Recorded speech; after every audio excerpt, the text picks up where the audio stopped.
Sejam bem-vindos a mais uma resenha. Hoje teremos a nossa lição 4. A gente está estudando sobre doações. Isso é muito bom, eu tô aprendendo muito. Tá curtindo? Escreve aqui nos comentários, tô curtindo, BJ. Quero saber se você tá gostando. A gente tá em mais um episódio do nosso estudo semanal e é muito bom ter você aqui para estudarmos a palavra de Deus juntos. Nessa série sobre doações, já aprendemos muitas lições extremamente importantes com a história de Caim e Abel, com a história de Noé e hoje vamos aprender com a história de Abraão. Gente, a lição de hoje tá sensacional. Presta atenção.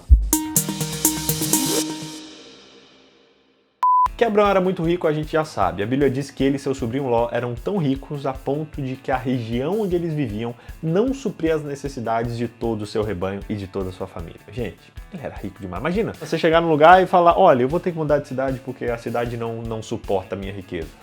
Foi mais ou menos isso que aconteceu. E hoje eu vou te ensinar o segredo das riquezas de Abraão. Porque eu sou rica! Eu sou rica! O primeiro segredo era a abnegação. Se você parar para perceber, Abraão ele já era muito rico antes mesmo de aparecer na Bíblia. Ou seja, ele não era uma pessoa totalmente pobre. Deus fez rico ele ali de uma vez para outra. Não. Ele sempre foi um ótimo administrador de tudo que ele recebeu, do dinheiro que ele tinha. Lá em Gênesis capítulo 12 diz que Deus o chamou e o convidou a sair de onde ele estava para um novo lugar que Deus mostraria para ele. Olha, a primeira grande lição que a gente aprende sobre Abraão, sobre a sua riqueza, é a abnegação. Isso mesmo. Abraão ele teve que abrir mão, não apenas do lugar que ele estava, mas também dos recursos e de tudo que ele tinha ali. Gente, em toda mudança você acaba perdendo dinheiro, porque é um gasto, você sai da sua realidade, você tem que ir para uma nova realidade, enfim. Abraão era muito rico e ele teve que renunciar muitas das suas riquezas para poder sair e seguir o mandado de Deus. Não deve ter sido fácil para Abraão explicar para sua família, para os seus conhecidos o que estava acontecendo. Imagina chegar e falar, gente, seguinte, estou saindo, olha, estou abrindo mão disso aqui, estou deixando para trás esse negócio, porque uma voz do céu me disse para deixar tudo para trás. E eu vou, estou indo agora para onde eu não sei, mas eu estou indo. Imagina só você falar isso com a sua família. Gente, Abraão arriscou sua segurança, sua estabilidade, sua família, sua prosperidade, indo para um lugar que nunca havia ido antes. Se fosse hoje em dia, ele não poderia nem sequer dar uma pesquisadinha no Google ali, porque o lugar não teria sido definido por Deus, sabe? Alguns de nós também vão ser chamados em algum momento a deixar tudo para trás. A gente vai ser chamado a deixar nossas famílias e servir a Deus em diferentes lugares. Outros vão ser chamados a deixar um emprego lucrativo, deixar um relacionamento, deixar uma comida que gosta, deixar uma bebida preferida, deixar um tipo de entretenimento, deixar tipo de música, estilo de roupa, enfim. Deus, em determinado momento, ele pode chamar você à abnegação, porque uma coisa é certa, é que é impossível seguir Jesus sem qualquer tipo de abnegação, sem estar disposto a abrir mão de algo. Afinal, ele fez o mesmo. Ele deixou o céu para descer à terra e morrer por nós. Por isso, ele nos pede também que temos abnegação, para mostrar que não amamos as coisas acima dele. Deus é o dono de toda a riqueza e você só pode acessá-la vivendo aquilo que Deus quer que você viva, ok? Então, primeiro ponto, ter uma vida de abnegação. Segundo ponto é você colocar os outros em primeiro lugar. Olha, tem um momento muito curioso na história de Abraão que me chama a atenção. Assim que ele chegou na terra que Deus o havia chamado, a Bíblia diz que houve uma grande confusão entre os seus servos e os servos do seu sobrinho Ló. Ambos eram muito ricos, ambos tinham muitas posses, muita cabeça ali de animal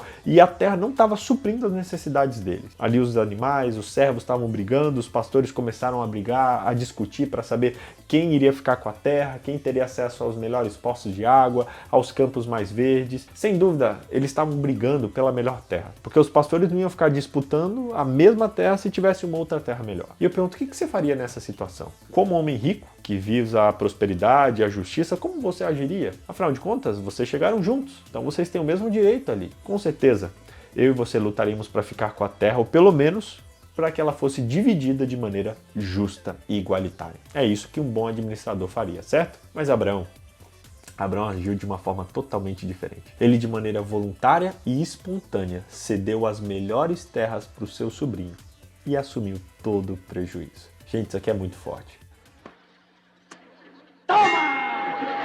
Abraão sabia que as riquezas elas não eram mais importantes do que a sua relação com o seu sobrinho. E então, mesmo que ele tivesse que sair no prejuízo, mesmo que ele tivesse razão, ele preferiu renunciar tudo para preservar o seu relacionamento com Ló. Esse tipo de generosidade é uma expressão prática de confiança, acreditando que nada no mundo poderia prejudicá-lo quando o Senhor estivesse do seu lado. Nada. Nem mesmo dar a melhor parte, colocar os outros em primeiro lugar.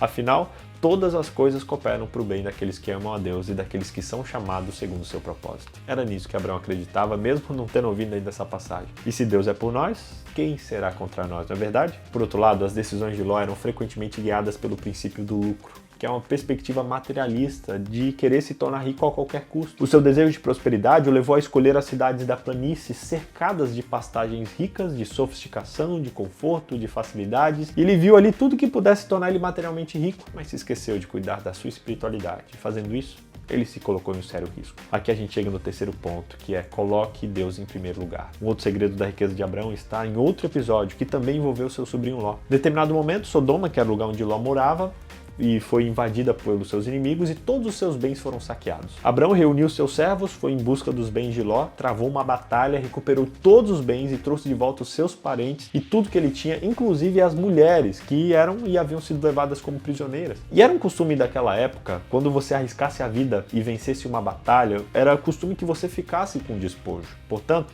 Abraão ele tinha o direito de pegar e de ficar com a riqueza, não apenas ali de Ló, mas de toda a cidade. Afinal, ele havia recuperado com sua própria força, arriscando sua própria vida. Isso provavelmente é o que eu e você faríamos. A gente não abriria a mão de um benefício tão grande, a gente se tornaria o mais rico daquele lugar. Abraão tinha o direito de ficar com as riquezas, mas ele não quis. Quando ele estava perante o rei de Sodoma, ele teve a oportunidade de ficar com dinheiro porque o rei só pediu as pessoas. O rei nem sequer pediu as coisas que ele havia recuperado. Mas Abraão não queria que depois o rei atribuísse a ele a riqueza que Abraão conquistou. Unicamente ele queria que o nome de Deus fosse honrado como provedor de tudo que ele havia feito. Por isso, a Bíblia diz que Abraão devolveu o dízimo de tudo ao representante de Deus, em um ato de adoração, que expressava submissão e fidelidade àquele que criou e que possui todas as coisas. Esse é um dos princípios mais sagrados, um princípio do dízimo, que reconhece Deus como provedor de tudo. Nada vem de você, nem mesmo o seu trabalho, nada, tudo é dado por Deus. E é exatamente por isso que ele pede uma proporção específica do que foi recebido, 10%, nem mais, nem menos. É impossível entregar o dízimo sem ter recebido uma bênção anterior, e esse é um ponto muito importante. Consequentemente, não devolver o dízimo quando você tem uma renda e um sustento significa que você não reconhece Deus como o proprietário das coisas e o provedor desse ganho. Esse ato de negar na prática os atributos de Deus produz um grande prejuízo espiritual, que com frequência leva à apostasia. E aí a gente chega na nossa quinta lição. Seja uma posse, não acumule posses. Você pode falar, BJ, isso é apostasia.